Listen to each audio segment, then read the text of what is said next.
Partnerships are key to a comprehensive approach to fighting hunger in Africa.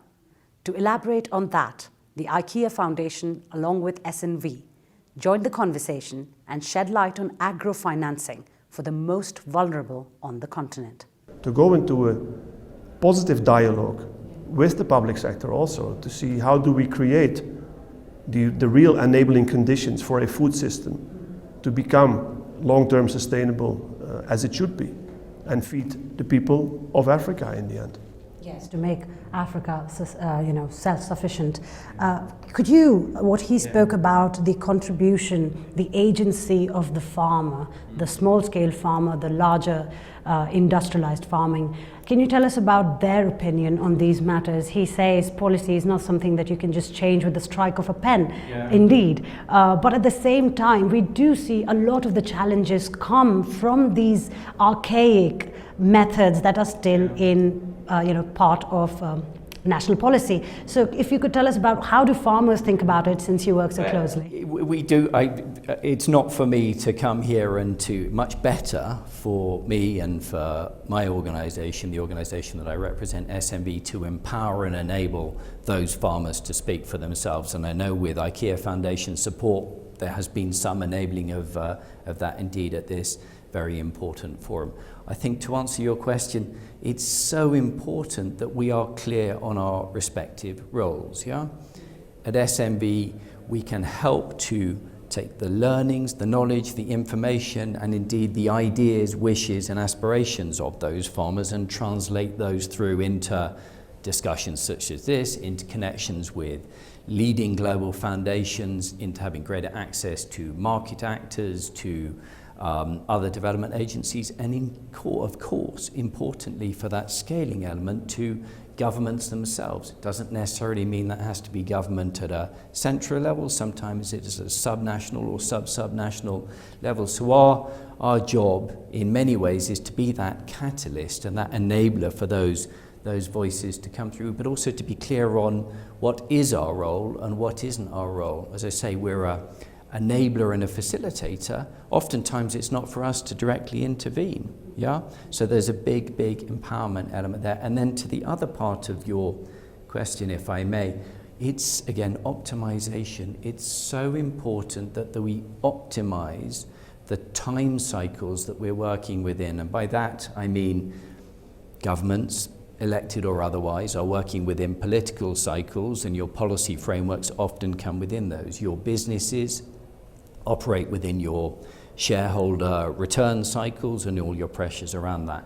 Your development finance institutions, your banks, they lend within certain cycles, and we as development actors, indeed, as I've said, as SNV, on the ground, very directly embedded in the context and communities where we work.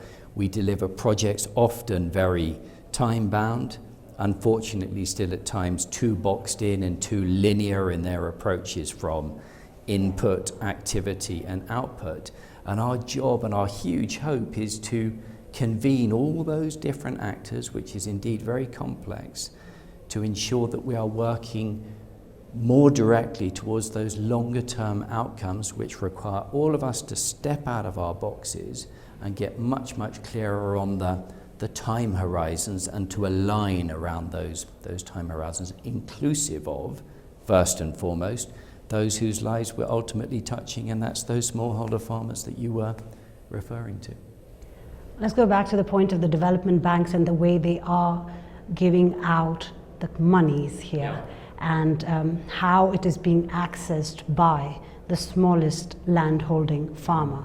Tell us a little about that. How are you involved in that regard, and what have you, how have you advocated for the small? So at SNV for years, as I believe, Nico, you know, we've been working on what we call results-based financing programs, so stimulating in the main small and medium enterprises to push out their tools, technologies and products to more peripheral parts of the countries where we're working. On the back of them doing that and the technical assistance that we and others provide, there is a payment mechanism that comes in. We're delighted to be on programs such as the Dutch Fund for Climate and Development, which is with the Dutch Development Finance Institution, FMO, support from the Dutch government, working to identify businesses, various parts of the world, particularly in least developed countries, that are able to absorb larger forms of financing to engage in climate-friendly activities. An example, soko fresh in Kenya.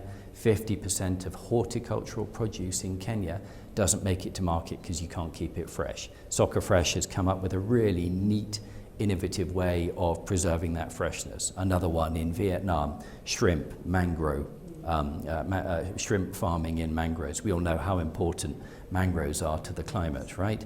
So enabling a business over there to absorb larger volumes of financing to farm and then sell shrimp more effectively in a climate-friendly way, more sustainably. Those are great, important initiatives, but where we need to do more is to ensure that there are smaller ticket sizes, so smaller tranches of financing, getting out into even more peripheral, perhaps marginalized, some might say fragile contexts, because again, if we don't reduce the disparities in our world, as they increase, we will have, more violence, more conflict, more displacement, and that's going to continue to affect all of us. So we need aggregator models where we take smaller volumes of financing, we push those out into riskier environments, we aggregate those tranches of financing together, and that's where your bigger development finance institutions and banks come in.